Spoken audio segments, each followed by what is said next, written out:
હરિ ગોવિંદ બોલો રાધા રમણ હરિ ગોવિંદ બોલો રાધા રમણ હરિ ગોવિંદ બોલો ગોવિંદ બોલો હરિ ગોપાલ બોલો ગોવિંદ બોલો હરિ ગોપાલ બોલો ગોવિંદ બોલો હરિ ગોપાલ બોલો ગોવિંદ બોલો હરિ ગોપાલ બોલો રાધા રમણ હરિ ગોવિંદ બોલો રાધા રમણ હરિ ગોવિંદ બોલો રાધા રમણ હરિ ગોવિંદ બોલો રાધા રમણ હરિ ગોવિંદ બોલો શ્રી કામધેનુ ગૌ માત કી જય. પરમ મંગલમય ભક્તવાંછા કલ્પતરુ ભક્તવત્સલ શરણાગત વત્સલ દીનબંધુ કૃપા સિંધુ ભગવાન શ્રી રાધા સર્વેશ્વરની મહતી કૃપા કરુણા જગજનની આદિ શક્તિ પરાંબા જગનિયંતા કૃષ્ણ પ્રિય ગોવિંદ આરાધ્યા શ્રી કામધેનુ ગૌ માતાની શુભ પ્રેરણાથી આજે આપણા ગુજરાતથી હજારો કિલોમીટર દૂર દિલ્હી શહેરને આંગણે જ્યારે આપણે બધા ગુજરાતીઓ સૌરાષ્ટ્ર કાઠિયાવાડીઓ બધા ભેગા થઈ અને આ સુંદર એક સત્સંગનું આયોજન આ સત્સંગમાં પધારેલા આપ સર્વ શ્રાવક ભાઈઓ બહેનોનું સર્વનું હાર્દિક સ્વાગત કરું છું. આમ તો આજ સવારથી આવ્યા દિલ્હી અને આ દિલ્હીનું વાતાવરણ જોયા પછી એવું ન લાગ્યું કે દિલ્હીમાં હોય, જાણે આપણા કાઠિયાવાડમાં હોય એવું લાગ્યું. અને કહેવત છે કે જ્યાં જ્યાં વસે ગુજરાતી ત્યાં ત્યાં સદાકાળ ગુજરાત, જ્યાં ગુજરાતી હોય ને ગુજરાત ઊભું થઈ જતું હોય. અને એમાંય આપણા જે સંસ્કારો છે કે સુખ કે હોય કે દુઃખ હોય હળી મળીને રહેવું, જે કાંઈ હોય વહેંચીને ખાવું. આજે આપણા સંસ્કાર આજ એટલા કિલોમીટર દૂર આપણા ગુજરાતથી રહીને જે સંસ્કાર બધા જાળવ્યા છે, હળી મળીને બધા જે અહીંયા રહે છે આનંદ કરે, જોઈને ખરેખર ખૂબ આનંદ થયો. આમ તો હરિદ્વારનું આયોજન હતું કથાનું, પણ દિલ્હીનું કોઈ નહોતું ખાસ. વિરલભાઈની બધાની બહુ ઈચ્છા હતી કે બાપુ એકવાર આવો, અને અચાનક બધું ગોઠવાઈ ગયું. અને એમાં યોગા સત્સંગનું ગોઠવણ, નહીતર તો સાંજે નીકળી જવાનું ગણિત હતું. જીવનમાં આજ આપણે સત્સંગ માટે ભેગા થયા છીએ થોડી ક્ષણ માટે, તો આપણને પહેલો પ્રશ્ન સહજ જાગે કે સત્સંગની શું જરૂર છે જીવનમાં? ભગવાને આપણને માણસ બનાવ્યા છે, તો આ શા માટે કરવું જોઈએ? આપણે કરીએ છીએ બધું, ખાવું પીવું, સવારમાં જાગી ધંધે જાય, આખો ધંધો કરી ઘરે આવી 2 કલાક બાળકો હારે આપણી પત્ની હારે સુઈ જાય, વળી સવારમાં બધું કરીએ છીએ. સત્સંગની શું જરૂર છે? નાનો એક પ્રસંગ યાદ કરી અને શરૂઆત કરું. મહાભારતનો એક પ્રસંગ છે.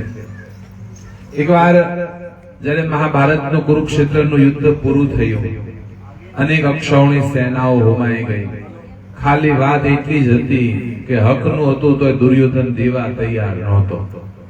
અનહકનો લેવાનો ભાવ જાગ્યો અને અનહકનું છીનવી લેવું, હકનું હોવા છતાં સગા ભાઈને ન દેવું, આ ભાવ જાગ્યો અને અંતે મહાભારત રચાણો. અને મહાભારતના અંતે અનેક સ્ત્રીઓના સુહાગ લૂંટાઈ ગયા, અનેક માના દીકરા વયા ગયા, અનેક દીકરાના બાપ વયા ગયા. કારણ એટલો જ ભાવ હતો અનહકનું લેવાનો. આ ધર્મ યુદ્ધ પૂરું થયું, બધું પૂરું થયા પછી એકવાર ચારેય પાંડવો, યુધિષ્ઠિર સિવાયના ચારેય પાંડવો ભગવાન કૃષ્ણ પાસે આવ્યા. ભગવાન કૃષ્ણ બેઠા હતા અને કીધું, પ્રભુ તમે કાયમ કહેતા હો કે કળિયુગ બહુ ભયંકર આવે, કળિયુગ બહુ ભયંકર આવે, તો બતાવો કળિયુગ કેવો હશે, અમારે જાણવું છે કળિયુગ શું હશે કળિયુગમાં. એટલે ભગવાન કૃષ્ણ એક ધનુષ્ય બાણ લીધું, ધનુષ્ય ઉપર 4 તીર ચડાવ્યા, 4 તીરને 4 દિશામાં છોડ્યા અને કીધું ચારેય પાંડવોને કે જાઓ, ચારેય જાઓ અને જે તીર હોય એ લઈને વહી આવો, ત્યાં જે દ્રશ્ય જોઈને વહી આવજો. એટલે ભગવાને પહેલું તીર ચડાવ્યું હતું પૂર્વમાં, તો પૂર્વ દિશાની અંદર ભીમ ગયા. જ્યાં તીર પડ્યું હતું ત્યાં એક જંગલ હતું. જંગલની અંદર સુંદર સરોવર, ઝરણા, આવું બધું ચાલુ હતું. અને જંગલના કાંઠે, સરોવરના કાંઠે એક કોયલ બેઠી હતી.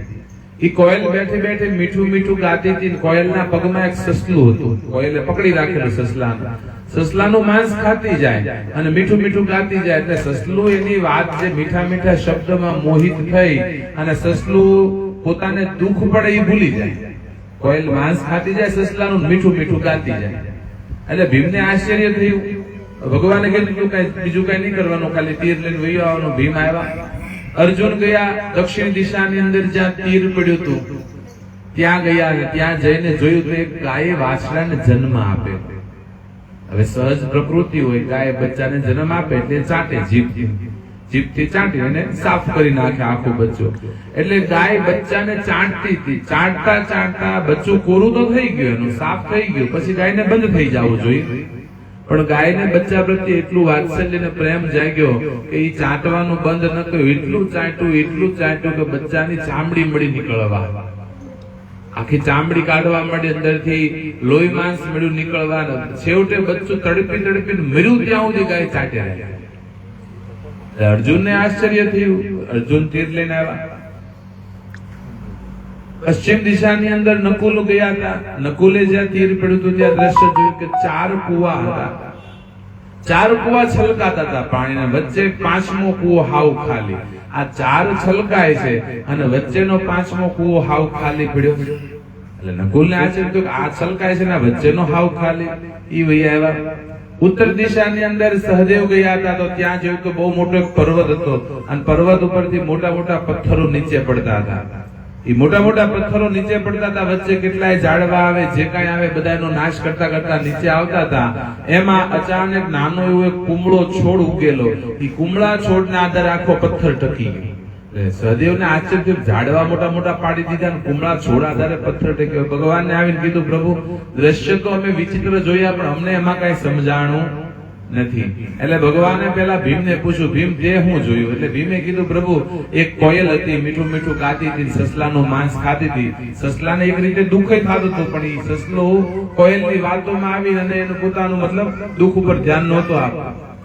ભગવાન કૃષ્ણએ કીધું કે હે ભીમ, કલયુગની અંદર એવા કેટલાય ધર્મગુરુ, પાખંડી ધર્મગુરુઓ થાશે કે જે સસલા રૂપી પોતાના શિષ્ય જે છે, સેવક સમુદાય છે, એનો રૂપિયો ખેંચતા હશે, રૂપિયો એને હરતા હશે અને એનું ખરેખર દુઃખ નહીં દૂર કરતા હોય. એને સાચું જ્ઞાન નહીં, ખાલી રૂપિયો લેતા હશે અને એવી મીઠી મીઠી વાતો કરશે ને એટલે સેવકને, જે શિષ્યને એમ જ થાય કે આમાં બધું સર્વસ્વ આવી ગયું. કળિયુગની અંદર એવા ધર્મગુરુઓ થશે કે જેના સેવકને ધન હરતા હશે. બીજું દ્રશ્ય પૂછો અર્જુનને, બતાવ તે શું જોયું? તે અર્જુને કીધું, પ્રભુ મેં જ્યાં જોયું ત્યાં ગાય વિયાણીથી બચ્ચાને જન્મ આપ્યો, પણ પછી બચ્ચું કોરું થઈ ગયું તો ગાયે છોડ્યું ને ચાટવાનું બચ્ચું મારી નાખ્યું. ભગવાન કૃષ્ણ કહે છે કે હે અર્જુન, કલિયુગની અંદર એવા મા બાપ થશે કે જેના દીકરા સંતાનોને પ્રેમ તો કરશે, પણ એટલી હદે પ્રેમ કરશે ને કે પ્રેમમાં ને પ્રેમમાં એનું બાળક હાવ નિર્માલ્ય થઈ જશે. જે ખરેખર દુનિયાદારી શીખવી જોઈએ એ બાળક એનું શીખી શકશે નહીં. આપણે આપણા સંતાનોને પ્રેમ કરી, ભગવાને દીકરા આપ્યા છે રાખવા માટે, પ્રેમ કરવા માટે, પણ ઈ જયારે તોફાન કરે, ખોટા રસ્તે હોય તો આપણે એને મારવા પડે કે ન મારવા પડે? ખીજાવવું પડે ને. પણ તમે ખીજાવ ને એનો ફોહલાવાત કરો તો શું થવાનું? એક સમય ચાટાશ કરે થાય, બરાબર છે. કોરું થઈ ગયું પછી બંધ થઈ જવું પડે, સાફ થઈ ગયું પછી. પણ ચાટવાનું ચાલુ રાખે તો શું થાય? બાળક નિર્માલ્ય થતું જાય. આપણે આજે આ ક્ષેત્રમાં દિલ્હીમાં આવ્યા છીએ, વસ્યા છીએ, આપણે સંઘર્ષ કર્યો છે. આપણે જે સંઘર્ષ કર્યો ને આપણા સંતાનો નહીં કરી શકે, કારણ કે એને સંઘર્ષ શું કહેવાય ને ખબર નથી પડતી. આપણા જીવનમાં તમે જો, આપણે કઈક રમતા રમતા પડી જાય, આપણે ગામડામાં પડી જતા તો શું થતું? આપણને લેવા દોડતા કોઈ દાદા બેઠા આગા, અહીંયા આવે મારા બેટા, અહીંયા ઉભો કરું તને, આગેથી કહેતા અહીંયા ઉભો કરું. અને આજનું છોકરું પડી જાય તો આમથી મમ્મી દોડે, આમથી પપ્પા દોડે, આમથી બીજા મારો દીકરો ભક્ત થઈ ગયો, દીકરો ભક્ત થઈ ગયો. ઈ પડે ને તમે હાથે ઊભું નથી થવા દેતા, એ નિર્માલ્ય થતું જવાનું.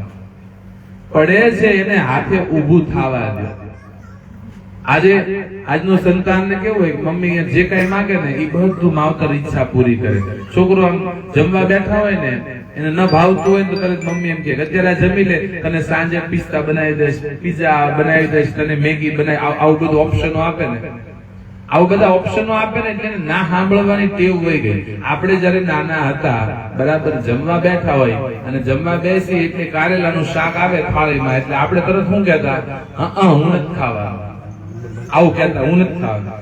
એટલે હું થતું ત્યારે આપણે મમ્મી પપ્પાને એમ કે આ છોકરો જો ના પાડે ખાવાનું એટલે પપ્પા આપણને બે ઓપ્શન આપતા, માર ખાવો છે શાક ખાવું છે. આપણી પાસે ત્રીજો ઓપ્શન નહોતો, માર ખાવો છે શાક ખાવો. એટલે પાછા આપણે હું નથી ખાવા એટલે બાપા બે ફેરવી ઝાપટ મારતા. ઈ માર ખાધા પછી શાક તો ખાતા જ ત્યાં. ઈ માર ખાધા પછી શાક ખાતા એટલે આપણને ટેવ પડી કે ગમે સ્થિતિમાં જીવતા શીખ્યા. આજનું બાળક કોમ્પ્રોમાઇઝ નથી કરી શકતું, સહન નથી કરી શકતું. એનું કારણ એના મા બાપ એને નિર્માલ્ય બનાવતો જાય. તમે તમારા બાળકની બધી ઈચ્છા પૂરી કરો, દીકરો જે માંગે, આપણે એકનો એક દીકરો છે, આપણે આના માટે નહીં કરી કોના માટે કરશું, આવું બધા કહેતા. આના માટે છે જે કાંઈ છે પણ એમાં થશે કેવું કે 20-25 વર્ષ સુધી તમે તમારા સંતાનની બધી ઈચ્છા પૂરી કરશો, જે માંગશે તમે લાવી આપશો. પછી સ્થિતિ એવી થશે કે એ દીકરો જેની 25 વર્ષનો થાય એની ઈચ્છા બધી પૂરી તમે નહીં કરી શકો. એ એની જીવન જીવતો થાય ત્યારે એને કોઈ ના સાંભળવાની તો એને આવી જ નહોતી કે આ ઈચ્છા પૂરી ન થાય, આવું તો કોઈની જીવનમાં સમજો જ નહોતો. અને જેની ઈચ્છા પૂરી નહીં થાય ને તેથી ખોટા રસ્તે વયો જશે, કાં તો વ્યસન તરફ વળશે અને કાં તો સુસાઇડ તરફ વળશે. આજે આખા ભારતનું સૌથી શિક્ષિત રાજ્ય હોય તો કેરળ અને સૌથી સુસાઇડના કેસ વધારે હોય તો કેરળમાં છે. શિક્ષણની સાથે સાથે સાચા અને સારા સંસ્કાર બાળકને હોવા જરૂરી છે. તો ભગવાન કૃષ્ણ મહાભારતમાં કહે છે કે હે અર્જુન, કલયુગની અંદર એવા મા બાપ થશે કે એના સંતાનને પ્રેમ તો કરશે, લાડ વાત્સલ્ય તો આપશે, પણ એટલું બધું વાત્સલ્ય લાડ આપશે ને કે બાળક હાવ નિર્માલ્ય થઈ જાય. આજના સમયની અંદર તમે જો નાનું એવું કઈક વાંધો કરોડ નીકળ્યો તો અત્યારે છોકરા ત્રણ કૂદકા મારીને ભાગે છે, કારણ કે એનામાં નિડરતા નથી રહી. જે શક્તિ હોવી જોઈએ, બળ હોવું જોઈએ, નથી રહી. ભગવાન નકુલ ને પૂછ્યું, નકુલ તે શું દ્રશ્ય જોયું? એટલે નકુલે કીધું, પ્રભુ 5 કુવા હતા, 4 કુવા ફરતા, વચમાં એક 5મો કુવો હતો. 4 કુવાની અંદર પાણી એટલું બધું હતું, છલકાઈ જતું હતું, પણ વચ્ચેનો 5મો કુવો હાવ ખાલી પડ્યો હતો. એટલે ભગવાને કીધું કે નકુલ, કલિયુગની અંદર શ્રીમંત લોકો એવા થશે, રૂપિયા વાળા, કે એની પાસે રૂપિયો નાખ્યાના માગ નહીં હોય. પોતાને રૂપિયા ગણવા માટે માણસો રાખવા પડતા હશે, ક્યાં પૈસો વાપરવો નહીં સમજાતું હોય, એટલો બધો રૂપિયો કુવા છલકાતા હશે. પણ એની નજીક, એની ઘરની દિવાલે, શેરી ગલી મોહલ્લાના નાકે કોઈ ગરીબ માણસ રહેતો હશે, એના છોકરા ભૂખ્યા વાળો વગરના સુઈ જતા હશે, યા તો દિવાળીનો પ્રસંગ હોય, કપડા, મીઠાઈ કે ફટાકડા હાટું રડતા હશે. પોતાના છોકરા 50,000ના ફટાકડા ફોડતા હોય, પણ કોઈ ગરીબ માણસના છોકરા 5 રૂપિયાના ફટાકડા હાટું રડતા હશે તો એની આપી શકશે નહીં. એટલે કળિયુગમાં એવા શ્રીમંતો થશે કે પોતાની પાસે નાખ્યાના માગ નહીં હોય, પણ તોય કોઈને આપી શકશે નહીં. નજીકનું કોઈનું જોઈ નહીં શકે, કોઈ બિચારો દુખી હોય તો એને દુખી જોઈ નહીં શકે.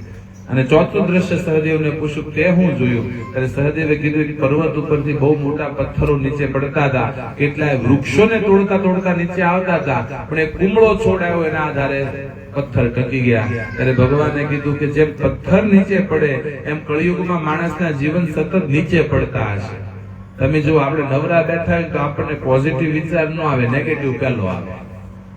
આપણે મનને એકલા બેહો એટલે આપણને પેલા કે નવરા બેઠા નખો દવા, મનને તમે ઊંચું ન લઈ જાવ તો નીચું જ પડે. એમ કળિયુગમાં બધાના જીવન સતત નીચે પડતા હશે. કોઈને નહીં મા બાપનું માને, નહીં બીજા કોઈનું માને, ઈ સતત પથ્થર નીચે પડતા, વૃક્ષો મોટા મોટા તોડી નાખતા હશે. પણ કદાચ વચ્ચે જીવનમાં જો સત્સંગ રૂપી કુમળો છોડ ઉગી જાય તો એ સત્સંગના આધારે નું આખું જીવન ટકી જાય છે. એટલે કળિયુગમાં દરેકના જીવન નીચે જ પડે છે. આપણા મનની સહજ ગતિ અધોગતિ છે, એને ઉપર લઈ જવા માટે સત્સંગની જરૂર છે. સત્સંગની એટલી તાકાત છે કે તુલસીદાસજી તો લખે, એક ઘડી આધી ઘડી આધી में પુનિયા. એક ઘડી કે નહીં, આધી ઘડી એટલે એક ઘડી એટલે 12 મિનિટની હોય, 24 મિનિટની એક ઘડી હોય. આધી ઘડી એટલે 12 મિનિટ. આધી में પુનિયા, કદાચ 6 મિનિટે જો સત્સંગ થઈ જાય તો પણ માણસનું કલ્યાણ થઈ જાય. ભક્તમાલમાં એક ચરિત્ર છે, એક ભક્ત થઈ ગયા છે, રાજસ્થાનની સત્ય ઘટના છે. એ ભક્ત હતા ને ખાનદાની ચોર હતા. શું હતા? ખાનદાની ચોર.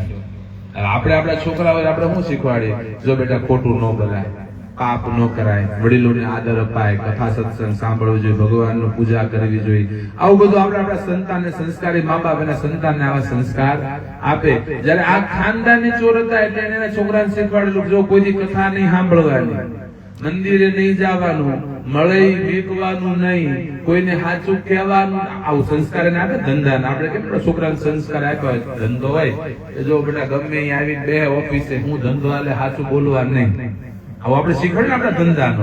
એટલે ઈ ચોર હતો, ખાનદાની ચોર. એટલે એના છોકરાને આવું શીખવાડ્યું કે કથા સાંભળવાની નહીં, જો કથા સાંભળે તો આપણો ધંધો બંધ થઈ જાય. ક્યાંક કથા થતી હોય, ક્યાંક કથા ચાલુ હોય અને ત્યાંથી નીકળવાનું થાય, છૂટક્યો ન હોય તો બે કાનમાં આંગળી નાખવાની, પણ કથા સાંભળવાની નહીં. આવું શીખવાડેલું. ચોર મોટો થયો અને એકવાર જતો હતો, ત્યાં બરાબર કથાનો મંડપ અને કથા ચાલુ, સત્સંગ ચાલુ. એટલે પપ્પાના પિતાજીના શબ્દ યાદ આવ્યા, કથા સાંભળવાની. એટલે બે કાનમાં આંગળી નાખી, કથા નહીં સાંભળવાની. જતો તો એમાં ભગવાનને કરવું, પગમાં કાંટો વાગ્યો. કાંટો કાઢે નહીં તો હાલી નહીં કે કાંટો કાઢવા જાય તો એક કાનમાંથી આંગળી કાઢવી પડે તો કાંટો કાઢી શકાય. એટલે એને આંગળી કાઢી, પગમાં કાંટો કાઢી, વળી પાછી આંગળી નાખી દીધી કાનમાં અને હાલતો થયો. ઈ જેટલી વાર આંગળી લીધી કાનમાંથી, કાંટો કાઢ્યો અને આંગળી નાખી, એટલી વાર એને કાનમાં કથા પડી. હવે કથામાં કઈક પ્રસંગ ચાલુ છે ને વક્તા પુરાણી એવું કીધું કે દેવી દેવતાને પડછાયો પડતો નથી, દેવી દેવતાના શરીરમાંથી અપૂર્વ તેજ નીકળે અને દેવી દેવતાને પરસેવો વળતો નથી. એક પ્રસંગ ચાલુ છે ને એમાં આ રીતની વાત કરી અને જેવી એને વાત કરી આટલી વાત ઓલા ચોરને કાનમાં પડી. આ ચોરે સાંભળી. હવે તમે જોજો, નહીં સાંભળવાની વાત સાંભળી જાય એ મગજમાં બહુ ફેરા. એક નિયમ હોય, આપણને કોઈ વસ્તુ કરવા જ ના પડે ને આપણને ઈ જ કરવું.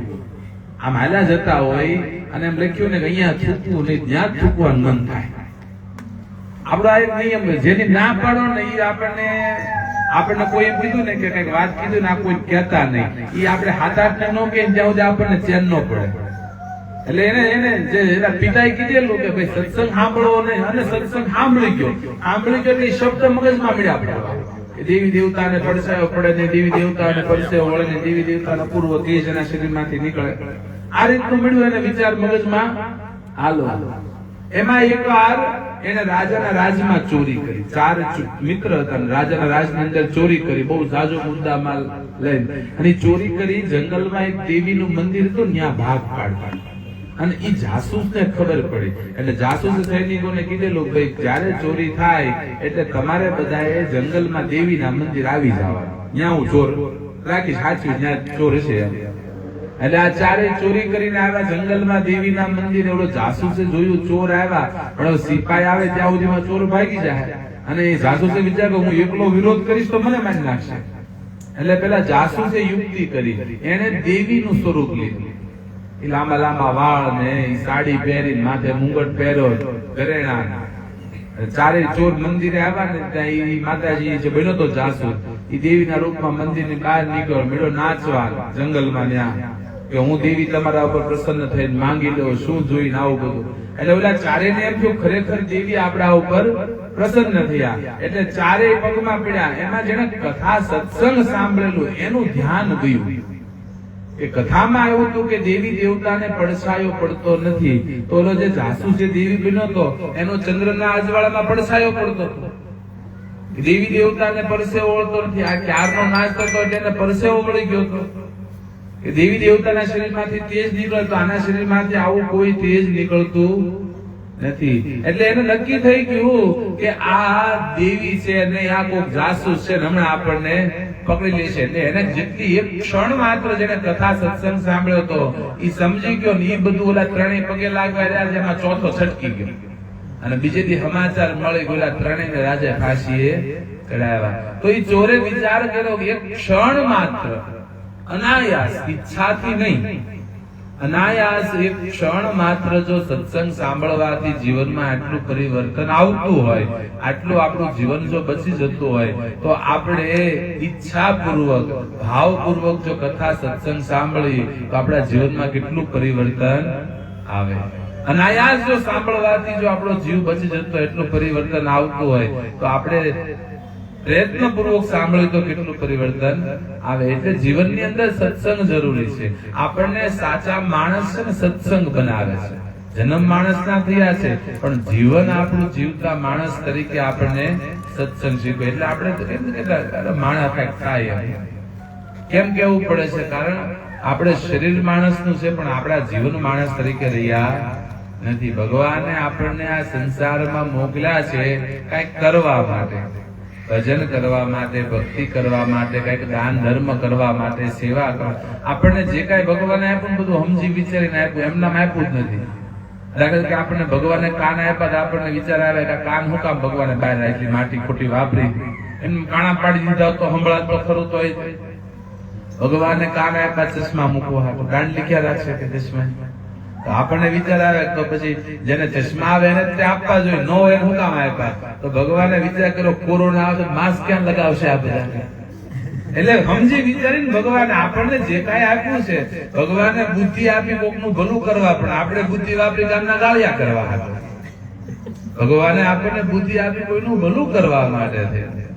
ભગવાને જે કાંઈ આપ્યું છે આ બધું જો આમનામ જીવન બધાની જેમ આપ્યું હોય તો ભાગવતમાં તો બહુ સરસ વાત કરી છે કે તરવહ કિમ ન જીવંતી વસ્ત્રા કિમ ન શસ્વતા ન ખાદંતી ન મેહંતી કિમ ગ્રામ પશુઓ કરે. આ વૃક્ષ છે, આ વૃક્ષે જીવે છે, આમાં જીવતો છે, આમાં જીવ છે, આ શરીરમાં જીવ છે. જો વૃક્ષો જીવે ને આપણે જીવી તો આ વૃક્ષ અને આપણામાં શું ફેર રહ્યો? જીવે તો ઈ છે ને આપણે જીવિત છીએ.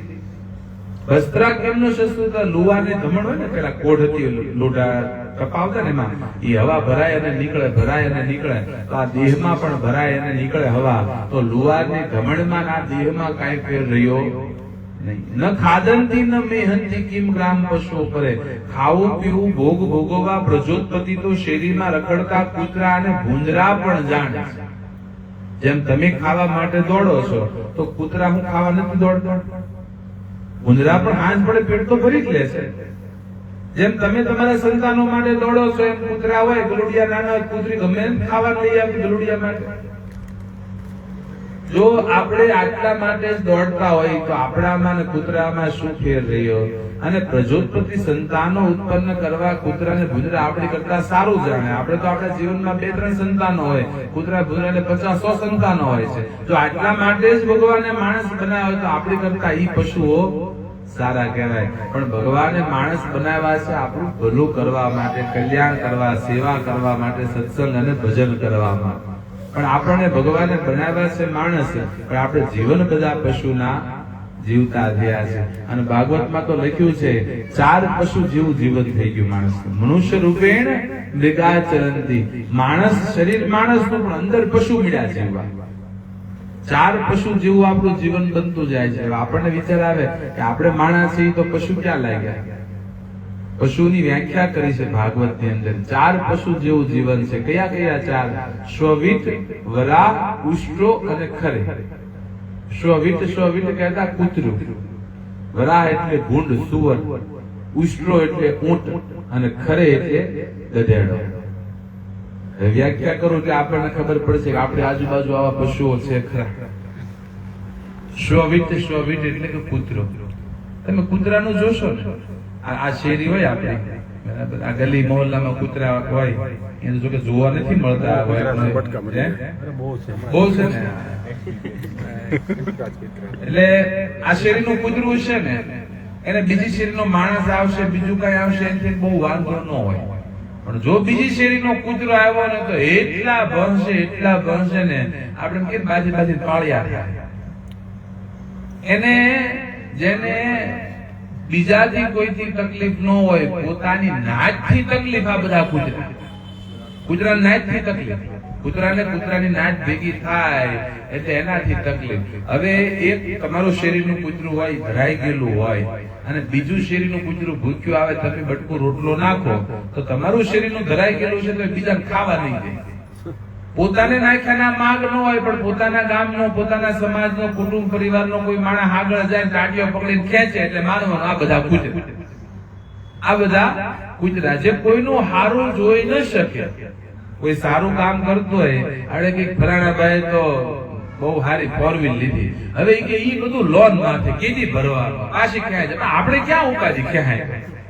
લોન ન ભરે તો એની માથે, ભરે તો એની, આપણે શું ઉપાધિ છે? પણ સારું જોઈ ન શકે આવું બોલે એટલે માનો આ બધા કૂતરા છે. ભલે શરીર માણસ ના હોય પણ જીવન તો કૂતરા જેવા, વિચારસરણી તો કૂતરા જેવી થઈ ગઈ. પોતાની નાચનું હારું જોઈ ન શકે. પોતાનો કુટુંબનો હોય, પોતાનો ભાઈ હોય, ગામનો હોય, કઈક સારું કામ કરતો હોય અને જોઈ ન કે એના વાંધા વિરોધ કરવા જ્યાં નિંદા કરે એટલે માનવાનું આ બધા કૂતરા છે. એટલે વાત છે ને, એકવાર એક ગામનું ગામ હતું. એ ગામના બધા કૂતરા ભેગા થયા. કૂતરામાં એક ડાઘો કૂતરો હતો, મેન હોય ને લીડર એનો. વળી ડાઘાને વિચાર આવ્યો કે ભાઈ મારે કે ગંગા નાવા જાવું છે. તમે જોજો, સંસ્કારી ગામના કૂતરા હોય ને સંસ્કાર સારા હોય. આપણા ગામના પેલા જે વડીલો હતા ને, આ વડીલો પેલા બારગામ જતા ને, કોઈ ગામમાં સગું થાવું હોય, દીકરી દેવી હોય કે એવું કઈક હોય ને, તો એ શું કરતા ખબર? 2 વસ્તુ જોતા. પેલું ગામના કૂતરા જોતા અને બીજો પાણીનો શેરડો. એટલે પેલા માતાઓ બધી પાણી ભરવા જતી. વડીલ માતાઓ પેલા તો હવે 25-30 વર્ષથી નીકળી ગયું, નકર માથે હાંડો ગોળી ગાગર ને મેકી એ પાણી ભરવા જાય ને, ત્યાં જો નાની બહેનો માતાઓ હોય એ વડીલને પાણી સીસી દે, હાંડા ચડાવે. આવું દ્રશ્ય જોવે તો માને ગામ સંસ્કારી. બાકી હાંડે બાંધતા હોય તો ત્યાંથી વડીલો પાછા વળી જાય, અહીંયા ન હતું થવાય. સંસ્કાર નથી, ત્યાં ખબર પડે. અને બીજા શેરીના ગામના કૂતરા જોતા કે જે ગામના કૂતરા સુખી હોય ને ત્યાં દીકરી દેવાય, જે ગામમાં કૂતરા ખવડિયા હોય ને દીકરી નો દેતા. કે ભાઈ આ ગામના લોકો હવે એના શેરીના કૂતરાને જ હાંસવી એકતા, દીકરી હું હાંસવાના છે. વડીલો નક્કી કરતા જે એના કૂતરા ના હાંસવી કે અમારી દીકરી હું હાંસવાના. એટલે સંસ્કારી ગામના કૂતરા સંસ્કારી હોય. એટલે એ ડાઘા કૂતરાને વિચાર આવ્યો ગંગા નાવા જાવ. બધાને એના ગામના ભેગી કરીને વિચાર કીધું કે ભાઈ મારી ઈચ્છા છે ગંગા નાવા જાવ. બધા તો આમ ગળગળા થઈ ગયા. આપણા નાચમાં કોઈ ગંગા ગયું નથી. દાદા વડીલ ઠેઠ ગંગા નાવાની વાત કરે છે. બધાને આમ બહુ હરખ ક્યાંય સમાય નહીં કે દાદા તમે ક્યારે પાછા આવશો, અમે તમારા હામ અહીંયા વાજતે ગાજતે કરશો. એટલે પેલા વડીલે કીધું કે 1 મહિને પાછો આવીશ, 1 મહિને તૈયારી કરજો. 1 મહિનો બરાબર છે, 15 દિવસ ગયા ત્યાં ઓલા દાદા પાછા. એટલે બધા પાછા ભેગા છે. દાદા તમે 1 મહિનાનું કીધું, 15 દીમાં પાછા આવ્યા, વચ્ચે લઈ આવ્યા કે નહીં? ગંગા છે કે આ ગંગા ગંગામાં ડૂબકી ખાઈને આવ્યો કે? પણ તમે તો કહેતા 1 મહિને આવે છે એની પહેલા 15 દીમાં એ કે એમાં આપણી નાચ નડી ગઈ. કેમ નાચ નડી? એ કે હું જે ગામમાં ગયો ને એમ થયું ને કે આ ગામમાં રાત વાસો કરું. એ ગામમાં પગું જાય તો ગામના કૂતરા વાહે હાવ કરતા ધોળ્યા ઉભો રહેવા દીધો ને બીજી ગામમાં કાઢ્યો. તો મને એમ થયું આ ગામમાં રોકાવ. ઈ ગામના કૂતરા વાહે પડ્યા. કોઈ ઉભો રહેવા દે તો રોકાવ. 15 દીમાં ઉભા પગે ગયો, ઉભા પગે પાછો આવ્યો. આપણી નાચ એવી નાચે હક લેવા દે તો એ કઈક રોકાવ ને. જેને નાચ નડતી હોય ને માની લેવાનું આ બધા કૂતરા છે. પોતાના નાચનું કુટુંબનું સારું જોઈ ન શકે. પોતાનો ભાઈ હોય, પોતાનો ઈષ્ટ મિત્ર હોય, સગો હોય એનું સારું જોઈ ન શકે ને. માનવાનું આ ભલે શરીર કૂતરા માણસનું હોય પણ અંદર કૂતરું જીવે છે. અત્યારે હગા ભાઈઓ જમીન હાટું ઝઘડા કરતા. કૂતરા હું કામ મારે? ટુકડા રોટલા હાટું. ભાઈઓ હું કામ મારે? ટુકડા જમીન હાટું. મૂળ તો પ્રશ્ન ઈ નહીં. ઓલા ટુકડા રોટલા હાટું બાંધે અને આપણે ટુકડા જમીન હાટું. નકર એક જ શેઢે જમીન હોય, હગા 2 ભાઈ હોય, 1 માના 2 સંતાન હોય, કદાચ 5 ફૂટ આણપા જાય ને ફેર પડવાનો. ક્યાં કોક છે? આપણો જ ભાઈ છે. તેમ છતાં ઈ ઝઘડો કરે, બથમ આવે અને પાછા બારે તો હું કે તું મને ઓળખે હું કોણ છું? ગામડામાં આવું બધું જોવા મળે. હવે એક મારા દીકરા એકબીજાને ઓળખતા નહીં હોય, કોર્ટે ચડે, કોર્ટ કાગળિયા તારે ઓળખાણું પડે બધા. જયારે ટુકડા જમીન હાટું, હું તો કાયમ આ ચકલીઓ હતી ને, ચકલીઓ હું કામ વહી ગઈ ખબર છે? ચકલીઓ વિચાર કર્યા કે હવે 2 ઇંચ જમીન હાટું થઈને 2 ભાઈઓ ઝઘડતા હોય મકાનમાં, તો એના ઘરમાં અમારે માળા હું જોઈને કરવા. પોતાના હગા ભાઈ હાટું 2 ઇંચ જતું ન કરતા એના ઘરમાં હવે માળા કરીને કેમ સુખ થાય? એમાં ચકલીઓ બધી વહી ગઈ. તો ટુકડા જમીન હાટું નાની નાની વાતમાં ઝઘડા કરતા હોય ત્યારે માની લેવાનું ભલે છે માણસ પણ જીવન એના પશુ સમાન છે. દેરાણી જેઠાણી, સાસુઓ, બાપ દીકરા, પાડોશી સામાન્ય વાતમાંથી ઝઘડે એટલે માનવાનું જીવન કૂતરાના જીવતા થયા. બીજી સરખામણી કરી વરા એટલે કે ભૂંડ. તમે જોજો ભૂંડ હોય ને, ભૂંડ ભૂંડને ભક્ષા અભક્ષનો વિચાર ન હોય, એને ઈ વિવેક ન હોય શું ખવાય ને શું ન ખવાય, બધું ખવાય. ભૂંડ શું વિચારે? બધું ખવાય. તમે ગમે કાદવ કીચડ ગંદકીમાં રહેતો હોય તો એ બધું ખવાય. બસ એમ આપણને બુદ્ધિ આપી તેમ છતાં આપણે એમ વિચાર ન કરીએ શું ખવાય ને શું ન ખવાય, તો આપણે ભૂંડની શ્રેણી ના કહેવાય. ભગવાને ખાવાની એટલી બધી વસ્તુ બનાવી તો આપણે તમાકુ માવા ખા ખા કરી તો માનવાનું આપણે ભૂંડની શ્રેણી ના છે. ભલે આમ માણસ ભગવાને બનાવ્યા હોય પણ ન ખાવાની વસ્તુ ખા ખા કરો એટલે માનવાનું આપણે બધા ભૂંડની શ્રેણી. આપણને ખબર બધા બધી પડે છે, એવું કોઈ છે કે નથી ખબર પડે. તમે કદાચ પ્રસંગ સાંભળ્યો જયારે મહાભારતમાં યુદ્ધ વિરામ થયું ને, ધૃતરાષ્ટ્રનો પુત્ર દુર્યોધન પોતાના બંને સાથળ ભાંગી ગયેલા ભીમે ગદાથી તોડી નાખ્યા, સાથળને પડ્યો છે. એને મળવા અશ્વસ્થામા આવ્યા અને અશ્વસ્થામાને દુર્યોધને બહુ સારી એક વાત કરી સમજવા જેવી. અશ્વસ્થામાને દુર્યોધને કીધું કે હે અશ્વસ્થામા, તને એમ થતું હશે કે આખી જિંદગી આણે પાપ કર્યું, પણ અશ્વસ્થામા સાંભળ, તને એક વાત કહું. કે શું? એ કે મને ખબર હતી કે હું કરું છું એ ખોટું છે, હું જે કરું છું એ પાપ કહેવાય, આ ખોટું હું કરું એ અધર્મ છે. પણ અશ્વસ્થામા તકલીફ એ હતી કે મેં કોઈ ધર્મ અપનાવ્યો નહીં, અધર્મ કોઈ દી છોડ્યો નહીં. ખબર હોવા છતાં સાચું પકડી ન એક ખોટું છોડી ન એક, આપણે દુર્યોધનની શ્રેણીના કહેવાય. આપણને ખબર છે કે આ ખવાય ને આ ન ખવાય, આ ખાવાથી શરીર બગડે, આપણું પારિવારિક નુકસાન, શારીરિક નુકસાન, આર્થિક નુકસાન આ બધું ખબર છે, તો આપણે નહીં ખાવાનું ખા ખા કરી અને ખાવાનું ન ખાય એટલે આપણે દુર્યોધનની શ્રેણીના કહેવાય. આ રાવણ હતો, રાવણ રાક્ષસોની વ્યાખ્યા. રાવણ હતો, રાવણે શું કર્યું? ભગવાનને પડતા મેકી રામને, અને રામના પત્ની સીતાનું હરણ કર્યું. સીતા એટલે લક્ષ્મી, રૂપિયો.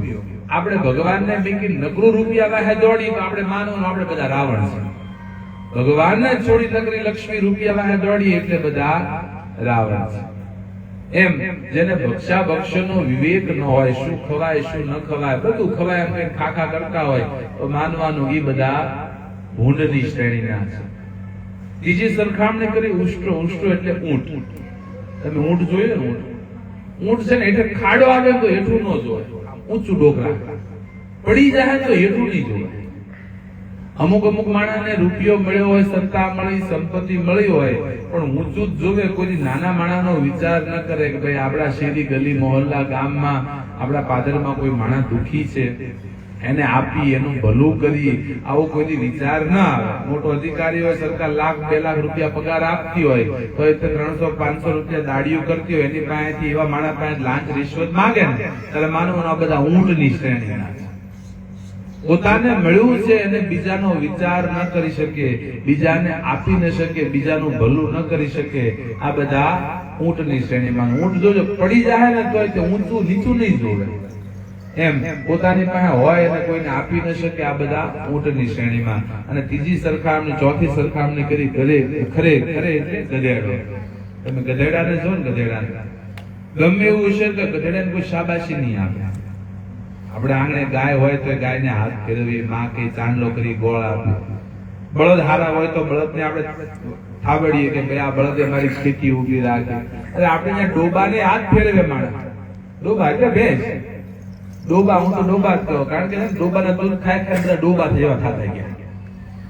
ડોબાના દૂધ ખાય ને એમ કે દૂધની કે ભેંસના દૂધની ચા હારી થાય, પણ ભેંસનું દૂધ ધાવે ને પછી પાડું બેસી જાય, ઈ રીતે ઊભું થતું. કારણ કે ડોબું કહેવાય ને, ડોબાના દૂધ ખાય કે ડોબા જેવા થતા જાય છે.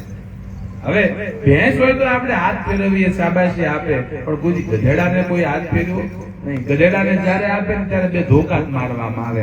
એમ આખી જિંદગી માણસે કામ કર્યું હોય, પોતાના પત્ની પુત્ર પરિવાર માટે આખી જિંદગી બગાડી નાખી હોય, પણ છેલ્લે ગઢા થઈ જાય અને છોકરાઓ એમ કે બા બાપા અમારે હાટું કાંઈ કર્યું નહીં, ત્યારે માનવાનું આપણે જિંદગી ગધેડાની જીવી. આખી જિંદગી કામ કર્યું પણ છેલ્લે કોઈ વાહ વાહ કરે નહીં એટલે માનવાનું આખી જિંદગી ગધેડાની જીવા. એટલે આપણે માણસ થયા છીએ તો માણસ તરીકે જીવીએ. આપણું જીવન માણસ તરીકે હોવું જોઈએ. આપણને ભગવાને જે કાંઈ આપ્યું છે, સત્તા, સંપત્તિ, બુદ્ધિ, પ્રતિભા, રૂપિયો, જે કાંઈ આ બધું વાપરવા માટે આપ્યું છે. જ્યાં જરૂર હોય એના માટે વાપરીએ. જે જરૂરિયાતમંદ સમાજમાં દ્રષ્ટિ કરો તો ઘણા લોકો એવા છે જેને તમારી જરૂર છે, તો ભગવાને આપણને લાયક માનીને આપ્યું છે તો વાપરવા માટે. ઈ વાપરે આ બધું વીરડા જેવું છે. વીરડો છે ને તમે ઉલેશો તો નવું આવે, બાકી કોઈ પીળો પીળો છલકાય નહીં. વીરડો પીળો પીળો હોય તો છલકાય નહીં. આપણે આ મકાન બનાવી તો આ રૂમ બનાવી હામી બારી મૂકીએ ને, એકલું બારણું મૂકો તો પવન આવે નો આવે. પવન ક્યારે આવે? હામી જાવક હોવી જોઈએ. પવન જાય તો નવો પવન આવે. એમ જીવનની અંદર, ઘરની અંદર કઈક આપણે વાપરીએ તો નવું ભગવાન આપણને આપે. એટલે આ જે કઈ સમય મળ્યો છે આપણને, આ બધું કઈક કરવા માટે છે.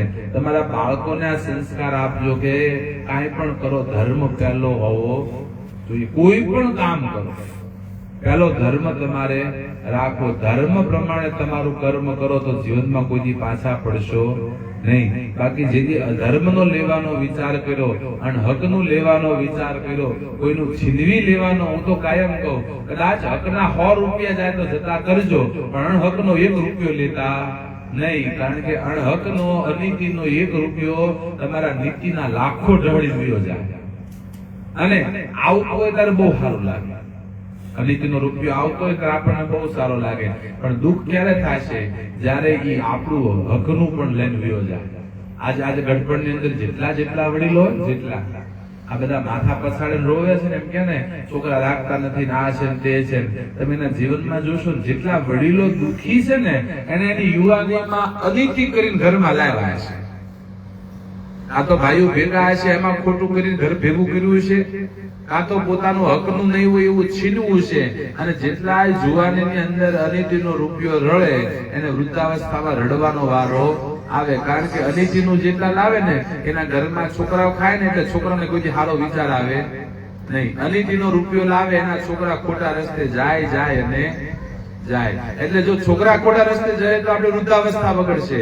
એટલે આપણી વૃદ્ધાવસ્થા સાચવવા માટે થઈને પણ આપણું બાળક ખોટા રસ્તે ન જાય, બાળક ધર્મ ન ચૂકે. ધર્મો રક્ષતી રક્ષિત. તમારું બાળકને ધર્મ જ બચાવશે, બીજું કોઈ બચાવશે નહીં. આજ સંતાનોને બગડવાના હજારો દરવાજાઓ ખુલ્લા છે. હજારો દરવાજાઓ. વ્યસન, ફેશનની આ દુનિયાની અંદર કેટલાય વ્યસનો એવા કરી ગયા, તમારા બાળકનું જીવન બગાડવા કાફી છે. સુધરવાનો રસ્તો ધર્મનો એક જ છે. એટલે તમારા બાળકને એ જીવનમાં શીખવાડવાનું કે પહેલું ધર્મ હોવો જોઈએ. ગમે ત્યાં જાય, પહેલો ધર્મ બાળકના જીવનમાં હોવો જોઈએ. શ્રીમદ ભગવદ ગીતા આપણો ઉચ્ચ ગ્રંથ એમ કહી શકાય સનાતન ધર્મનો. અને ભગવદ ગીતાના છેલ્લો એક શ્લોક છે. ત્યારે ધૃતરાષ્ટ્ર રાજાને આખું મહાભારતનું યુદ્ધ જોવું હતું. એટલે વેદવ્યાસજીએ સંજય એનો સારથીને દિવ્ય દ્રષ્ટિ આપી. અને સંજય બેઠા બેઠા આખું સંભળાવે છે. એમાં જે ભગવાને ગીતાનું જ્ઞાન કીધું, સંજય આખો ધૃતરાષ્ટ્ર સંભળાયો. અને છેલ્લો શ્લોક પછી સંજય ધૃતરાષ્ટ્રને કીધો કે યત્ર યોગેશ્વર કૃષ્ણ યત્ર પાર્થો ધનુર્ધર તત્ર શ્રી વિજયો ભૂતિ ધ્રુવા નીતિર્મતિર્મમ. કે જ્યાં યોગેશ્વર કૃષ્ણ છે, યત્ર યોગેશ્વર કૃષ્ણ યત્ર પાર્થો ધનુર્ધર, કે જ્યાં ભગવાન કૃષ્ણ છે ને જ્યાં ધનુર્ધારી પાર્થ છે, ત્યાં શ્રી એટલે લક્ષ્મી, વિજય એટલે યશ, બધું ત્યાં છે જ્યાં કૃષ્ણ અને અર્જુન છે. હવે એમાં ખાલી એક નાની એવી વસ્તુ સમજીએ ને તો કીધું યત્ર યોગેશ્વર કૃષ્ણ. પહેલું કૃષ્ણનું કીધું કે જ્યાં યોગેશ્વર કૃષ્ણ છે. કૃષ્ણ એ ધર્મ છે અને અર્જુન એ કર્મ છે. પહેલો ધર્મ અને ધર્મ પ્રમાણે કર્મ. અર્જુને એટલું જ કર્યું જેટલું કૃષ્ણે રથ ચલાવ્યો. કર્મ તમારું એટલું જ હોવું જોઈએ, એવું હોવું જોઈએ કે જે ધર્મ કહેતો હોય. ધર્મ પ્રમાણે જો તમે કર્મ કરવા માંડો, 5 પાંડવો હતા તો એકેય મર્યા નહીં, હામાં 100 કૌરવો હતા તો એકેય બચ્યા નહીં. કારણ કે અહીંયા ધર્મનું યુદ્ધ હતું. એટલે ગીતામાં પહેલું કીધું ધર્મ ક્ષેત્ર કુરુક્ષેત્ર. પહેલું ધર્મ ક્ષેત્ર કીધું, ધર્મનું યુદ્ધ હતું.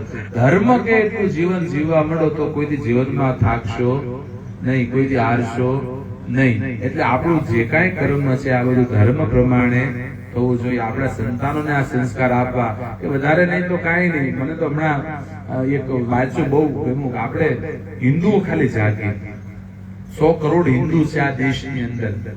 હિન્દુઓ જાગે સંકલ્પ કરીએ કે દરેક હિન્દુ એક વૃક્ષ ઉછેરે 100 કરોડ વૃક્ષ આ પૃથ્વી પર ઉછેરે ભારતની અંદર આજે અત્યારે ગ્લોબલ વોર્મિંગ નો સામનો કરવો પડે છે આજે આ અસહ્ય ગરમી આપણે સહન કરવી પડે આપણે સંકલ્પ કરી ભલે અમારા ગામડામાં ગાડી ખેતરમાં એક વૃક્ષ તમારા ઘરમાં 5 સભ્ય છે 5 વૃક્ષ ખાલી વાવી દો આપોઆપ ગરમી ઘટી જશે પહેલો સંકલ્પ કે આપણે એક વૃક્ષ વાવીએ બીજો સંકલ્પ કે નિયમ લઈ રોજ સવારમાં હનુમાન ચાલીસાના પાઠ કરશું રોજના 100 કરોડ હનુમાન ચાલીસાના પાઠ આ દેશમાં થાય ગમે એવો રોગચાળો હોય ને ગમે એવો રોગચાળો આ રોગચાળો હટી જાય ગમે એવી વિપત્તિ મુશ્કેલી આવે ને હનુમાન ચાલીસાની એવી તાકાત છે મેં તો સાંભળ્યું હતું એ કવિનું મને લેખકનું નામ નથી આજનો લેખ આખો વાંચ્યો હતો આપણે જીથરી દવાખાનું ટીબીનું જીથરી દવાખાનું કે ટીબીનું આજથી 50-60 વર્ષ પહેલા ટીબી એટલે જીવલેણ રોગ ટીબી થયો એટલે મરી ગયો એમાં જીથરી લઈ ગયા એટલે પૂરું થઈ ગયું જીથરી લઈ ગયા આ તો કે હવે પૂરું થઈ ગયું જીવલેણ રોગ કહેવાતો એટલે જીથરીના દવાખાનાની અંદર ઈ વ્યક્તિ પડ્યો છે અને ટીબી થયો છે ચોથા સ્ટેજનો ટીબી ચોથા સ્ટેજનો અને ડોક્ટર ના પાડી કે હવે જીવે નહીં અને એમાં એ બિસ્તરે ખાટલા પર સુતા સુતા એને વિચાર આવ્યો હનુમાન ચાલીસાના પાઠ કરતા કરતા એમાં હનુમાન ચાલીસામાં ચોપાય છે કે રામ રસાયન તુમરે પાસા સદા રહો રઘુપતિ કે દાસ આ એને વિચાર આવ્યો કે રસાયણ રસાયણ એટલે દવા કે હનુમાનજી પાસે રામ નામ રૂપી રસાયણ છે અને એ રસાયણ થકી મારો દવા થકી મારો રોગ મટે અને વ્યક્તિ એનો આખો લેખ છે આખો ઇતિહાસ છે અને ત્યાંથી દવાખાના નીકળી ગયો હનુમાન ચાલીસાના રોજના એક આસન ઉપર બેસી 100 પાઠ કરવા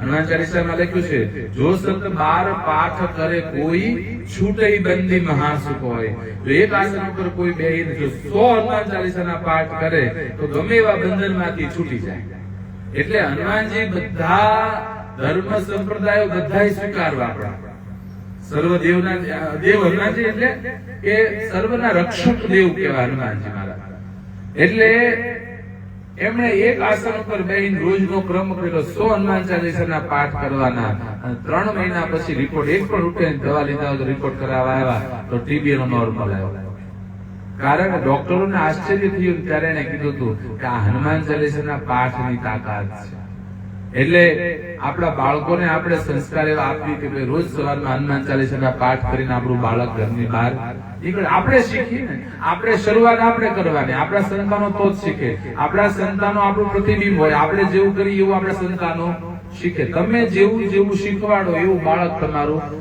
શીખતું હોય તમને જોઈને શીખે તમે માવો ખાતા હો તો છોકરું તમને જોતા જોતા ખાતા શીખવાનું પણ તમે ના પાડશો કે માનશે નહીં એવું તમે એવું જીવન જીવો કે તમારામાંથી બાળક સારું શીખે એટલે હનુમાન ચાલીસાના પાઠ કરવાનો આપણા ઘરની અંદર ચાલુ રોજ 100 કરોડ પાઠ થાય આખા દેશની અંદર પછી કઈ વધે જ નહીં કોઈ રોગચાળો કે હું જેટલી સમસ્યાઓ બધું છે ને આપોઆપ થયું છે ધર્મમાં તાકાત છે હિન્દુ ધર્મની અંદર એટલે આવો કઈક આપણે વિચારો લઈ રોજ આપણા બાળકને મંદિરમાં પગે લાગીને જાય વડીલોને પગે લાગીને જાય સંસ્કારો ટકાવવા જોશે સંસ્કારો મા બાપનો અનાદર થવા મળ્યો મા બાપ માટે વૃદ્ધાશ્રમો ક્યારથી ખોલવા મળ્યા ખબર જ્યારથી છોકરાઓને તમે તુકારો કરાવતા થયા ને ત્યારથી મમ્મી તું અને પપ્પા તું આમ કહેતા થયા ને એટલે ભાવ વયો ગયો આપણને આપણા મા બાપની ડર લાગે છે ને હું કામ આપણે તમે કહેતા અને તમારા સંતાનનો ડર નહીં લાગે કારણ કે તમે તુકારો કરાવતા થયા છે એટલે આપણા સંતાનોને સારા સંસ્કાર આ સમયની અંદર આપીએ સંસ્કારની જરૂર છે આપણે ન ભૂલીએ આપણા બાળકને ન ભૂલીએ કયા દેશમાં આપણે જન્મ્યા છે આ તો મમ્મી છોકરું કેડ્યું હોય ને પપ્પા આવે કે જો બેટા પપ્પા આવ્યા એમ તારા પપ્પા એમ હૈયા રાખે પપ્પા આવ્યા તો મા દીકરા બેના પપ્પા થયા કે એટલે આ બધું નાની નાની બાબતે અસર પડતી હોય છે જીવનની અંદર નાની નાની વસ્તુની જીવનમાં અસર પડતી હોય છે એટલે આપણે પરિવર્તન લાવી તો આપણા છોકરાની અંદર પરિવર્તન આવે અને આપણા સંતાનોમાં સંસ્કાર આવે તો સાચા અને સારા રસ્તે બધા ચડે અને આવનારા સમયની અંદર આ દેશને સારા સંતાન સંપત્તિની જરૂર નથી, સારી સંતતિની જરૂર છે. આપણે એ ન ભૂલી કે આ કયો દેશ છે. આ સીતા અને ગીતાનો દેશ, હિમાલય અને ગંગાનો દેશ, આ પિતામહ ભીષ્મ અને દાનવીર કર્ણનો ભારત દેશ છે.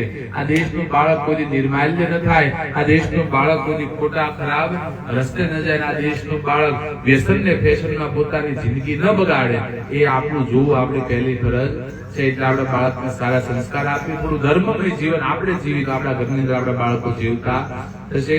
આ સાથે વધારે કઈ વાત નહીં કરતા, આપણે આવતીકાલથી હરિદ્વારની અંદર કથા ચાલુ થાય છે, બધા જાણો છો.